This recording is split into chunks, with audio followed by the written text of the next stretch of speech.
Good evening દોસ્તો.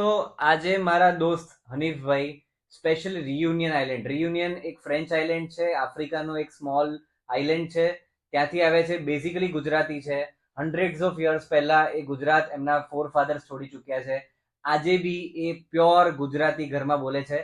તેમનું hair transplant કર્યું છે અને he will talk in Gujarati કે એમનો એક્સપિરિયન્સ શું રહ્યો, કેવી રીતે અહીંયા ગુજરાત આવ્યા. ફર્સ્ટ ટાઈમ લાઈફમાં 46 યર્સની એજમાં first time he is coming to Gujarat and that is a proud moment for us as વેલ.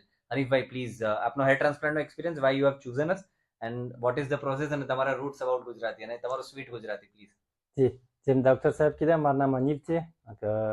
રેયુનિયન આઇલેન્ડથી આવું છું. આફ્રિકા મદાગાસ્કરના બાજુમાં છે ને મારું આવવાનું એટલા જ એમ પહેલે તો મને બહુ વિચાર નહોતું ઇન્ડિયા આવવાનું, parce que હમણાં સુધી દુનિયામાં ટુર્કીશનું વધારે ફેમસ છે કે અહીંયા ટ્રાન્સપ્લાન્ટ છે. પણ મારા 2-3 દોસ્તારો કરાવ્યા હતા લોકોના વાર, તો એ લોકો મને કીધા ના તું તુર્કી ના જા, બેટર છે કે તું ઇન્ડિયા જા. મારો જાણીતો એક ડાક્ટર છે, હું તને કોન્ટેક્ટ આપું છું, એના સાથે તને હું એક બનાવી દઉં છું કે તને કંઈ તકલીફ ના થાય, ઓમાં જઈને તાર બધું પોતે સંભાળી લેશે ને. તો એમાં મને હિંમત છે અહીં આવવા માટે ને ડાક્ટર સાથે મારી મુલાકાત થઈ. ડાક્ટરે એકદમ ફાઇન છે, સાહેબ બધું મને સમજાવ્યું કે કેમ કેમ બધું થશે ને શું શું કરવાનું છે.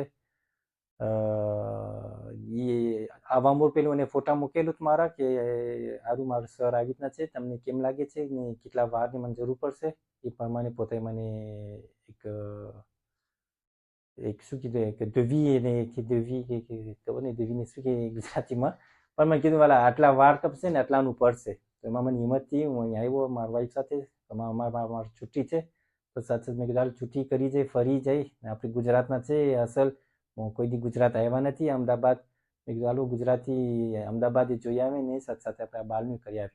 તો હવે જે આ બાલનું ઓલું છે જે આ બાલ રાયકા, એમાં તો મને કંઈ એટલું દર્દ ના થયો, બસ જરાક ટકાન લાગ્યું. પછી કે તો એ 8-9 કલાકનું કામ છે, મને તોય જરાક આટલું 8 કલાક માટે શું કે, પણ મને લાગે છે આ લોકો વધારે મહેનત કરી હશે. પછી નાના નાના વાર એક એકને લઈને પાછા બધે રાખવું તો એ ઇઝી કામ નથી. અને હું એમ કહી શકું તું કામ મને આ જે ડાક્ટર કામ કરે મને એકદમ પસંદ આવ્યું. મેં મારા બીજા દોસ્તારો છે એ લોકોને હું વાત કરી શકીશ કે જો તમને કંઈ કરાવું તો બેટર તમે અહીંયા ઇન્ડિયા આવો, ડાક્ટરે સારા છે ને તમારું કામ યાદ થઈ જશે. તમારા કયા કયા દોસ્તોએ અહીંયા હેર ટ્રાન્સપ્લાન્ટ કરાવ્યું છે એમના નામ અને એમનો કેવો એક્સપિરિયન્સ રહ્યો, તમે એમના રિઝલ્ટ્સ કેવા જોયા? મને લાગે છે બંનેથી શરૂમાં લાગે છે અમિત કર્યો તો, એ અમિત છે મારો કઝન થાય, મારો ફૂઈનો છોકરો. પછી એના પછી મને લાગે સ્ટેસીને આપ્યો કોન્ટ્રાક્ટ, એનું કંઈ 2 તારીખને મને લાગે કરવાનું છે ને. બસ મને લાગે છે પેલા અમારું દેખીને પછી ઘણા જે વધારે પૂછશે. પછી કોઈ દોસ્તારો તો જાજા છે ને કહે છે ને જેમ ઉંમર જરાક વધતી જાય એટલે બાલ જાતા જાય. તો હવે કહે છે ને માણસોને કોઈને જયીફ આવું નથી. તો બીજા તો મને લાગે છે સુરમાં કોઈ સૌથી બેસ્ટ વસ્તુ હું ક્યારની એક જ વસ્તુ જોઉં છું કે એમનું ગુજરાતી એકદમ પ્યોર છે, એકદમ સ્વીટ છે.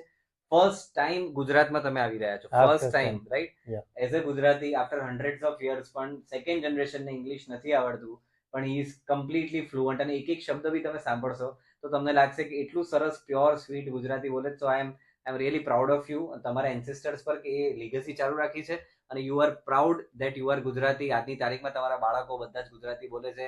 I am so happy with you all અને thank you so much. It is my privilege કે આપ સ્પેશિયલી મારા માટે થઈને ઇન્ડિયા આવ્યા, અમદાવાદ આવ્યા, મારા કારણે થઈને આપે આપનો દેશ જોયો અને it is proud moment for me. Thank you so much અનિલભાઈ. તમારું ગગની આભાર કે તમે મને આવકાર દીધા. ના ના, માય પ્લેઝર. કામ કરી દીધા મને, આવકાર દીધા અને મારા કામ કરી દીધા.